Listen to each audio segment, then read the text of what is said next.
Il y a une bien belle revue entre les mains.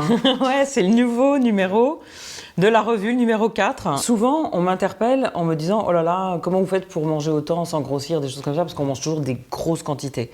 Je vais même te dire un truc, on avait pensé à un autre slogan « Liberté, égalité et satiété ». Tout à fait. Parce que qu'est-ce que c'est que le bien manger? Est-ce que c'est manger des produits de qualité ou est-ce que c'est manger à sa faim? Parce qu'aujourd'hui, 16% des Français ne mangent pas à leur faim.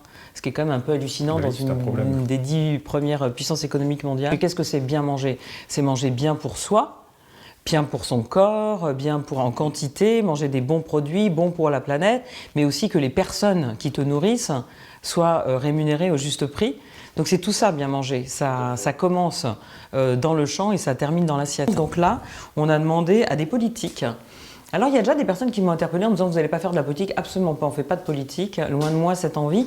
Mais je me suis dit que la réponse, elle était peut-être politique. Donc on a demandé à un député de droite, à un député de gauche, quelle serait leur solution pour bien manger. On est allé aussi à Nantes.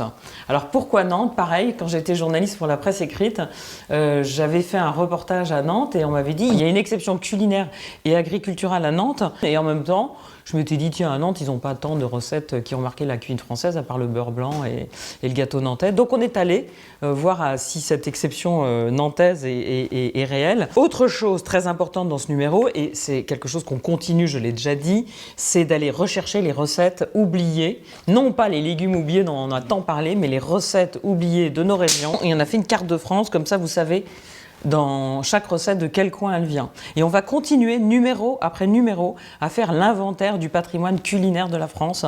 Ça, c'est quelque chose qui me tient à cœur, donc très important. La suite des aventures de notre BD, première partie, parce que c'est un épisode long. Pour l'instant, un télo. Ouais. Cette rubrique que j'aime beaucoup, et toi aussi d'ailleurs. C'est ma rubrique préférée, je vais te dire. C'est ta rubrique préférée. On a demandé à Christophe Lavelle, le chercheur. Il nous a proposé un sujet sur qu'est-ce qu'on mangeait il y a 100 000 ans, 10 000 ans. Et puis on a un sujet, par exemple, sur les vins à 10 degrés. Et enfin, le dernier sujet de ce numéro, qui n'est pas un billet d'humeur, mais une tribune. Pourquoi? Parce que dans la presse, la tribune n'engage que celui qui écrit. En l'occurrence, un papier sur le fait que la nourriture industrielle a sauvé le monde. Alors évidemment, ça peut sembler être une provocation dans une revue comme la nôtre, mais je m'en explique au début de la revue pourquoi j'ai accepté de publier cette tribune. Parce qu'on n'est pas là pour censurer, on est là pour réfléchir autour de l'alimentation et recueillir tous les points de vue. Donc voilà, vous lirez. Cette revue, on la trouve dans tous les kiosques, les bons.